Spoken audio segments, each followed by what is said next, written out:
उद्देश्य है, आपका एक लक्ष्य है और उस लक्ष्य और उद्देश्य को लेकर के आप इस विद्यालय में रहते हैं, पढ़ते हैं।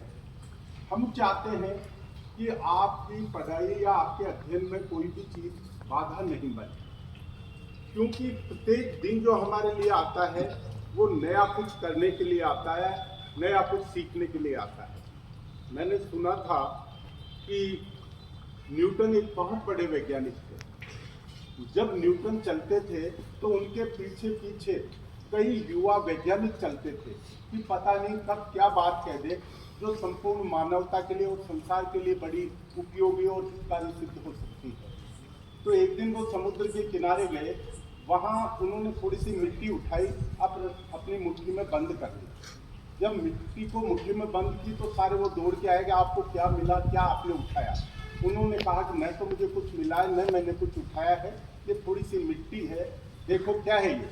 उन्होंने कहा कि ये बालू रेत है, थोड़ी सी, बहुत सूक्ष्म, बहुत शुद्ध। उन्होंने कहा कि अभी तक जो मनुष्य ने सीखा है, जो जाना है, जो विज्ञान ने उन्नति की है, जो गणित के सूत्र और फिजिक्स में हमने कामयाबियां हासिल की है, जो कुछ भी विकास हुआ है वो अभी तक इतना सूक्ष्म हुआ है।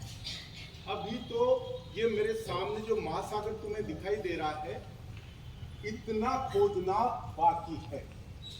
जो हमने जाना और जो जानना बाकी है वो सब शिक्षा से ही संभव है। तो आपके जीवन में शिक्षा का कितना बड़ा महत्व होना चाहिए, अध्ययन का कितना बड़ा महत्व होना चाहिए। अगर ये शिक्षा नहीं होती तो भारत कल जो इतिहास रचने जा रहा है वो इतिहास हम नहीं रच पाते, क्योंकि जो हमारी परंपराएं हैं, पुरानी रूढ़ियां हैं, वो परंपराएं और रूढ़ियों ने हमें बहुत पीछे अज्ञान में ले गई हमें। और शिक्षा ही एकमात्र ऐसी चीज है अंधविश्वास और विकारों से निकाल करके और एक सच्चा और सत्य मार्ग जो है वो दिखाती है। तो आज तक जो कुछ भी हुआ है, जो कुछ भी हमने खोज किए वो बहुत सूक्ष्म है। आने वाले समय में और भी नए नए जो है इतिहास रचे जाएंगे, विज्ञान में नई नई जो है खोज होगी।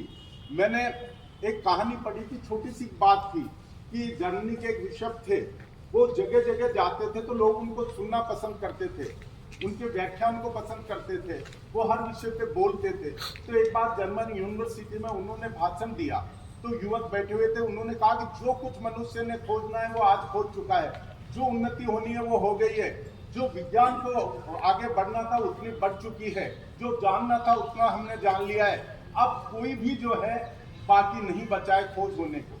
इतने में एक जिज्ञासु बालक, जैसा मैं आप लोगों को कई बार कहता हूँ, आप जिज्ञासु बने, आप में उत्सुकता होनी चाहिए, आप में प्रश्न होना चाहिए, आप प्रश्न खड़ा करें। तो उस बालक ने खड़े होकर कहा, उस युवा ने, कि अभी एक खोज होना बाकी है। तो उन्होंने कहा कि ऐसा कुछ भी नहीं है, बताओ क्या बाकी रह गया। उन्होंने कहा कि अभी मनुष्य का आकाश में उड़ना बाकी है, हवा में उड़ना बाकी है। तो उन्होंने कहा, मूर्ख बालक, 3000 वर्षों का इतिहास मैं जानता हूँ, कई बार मनुष्य ने ये गलती की है आकाश में उड़ने की, हवा में उड़ने की, मगर हासिल कुछ नहीं कर पाया, केवल अपने प्राणी खो करके और रुक गया है। कई ने अपनी जान दे दी है, किसी ने अपने पांव तुड़वा लिए, किसी ने अपने हड्डियां तुड़वा लिए, बाकी उड़ नहीं सका है। वो बच्चा बैठ गया। मगर ठीक 22 वर्ष बाद उस बिशप का जो बेटे थे, 2 राइट ब्रदर्स, उन्होंने ही हवाई जहाज बना करके और हवाई जहाज को आकाश में उड़ा के ये दिखा दिया कि मनुष्य के लिए कोई भी चीज असंभव नहीं है। अगर मनुष्य कुछ चाहे तो सब कुछ प्राप्त कर सकता है। कमाल बुज़दिली है अपनी आंखों में पस्त होना, कमाल बुज़दिली है अपनी आंखों में पस्त होना। अगर जरूरत हो तो क्या कुछ हो नहीं सकता, उभरने ही नहीं देती बेमापागियां दिल की, वरना तो कौन सा खतरा है जो दरिया हो नहीं सकता। अगर आप चाहें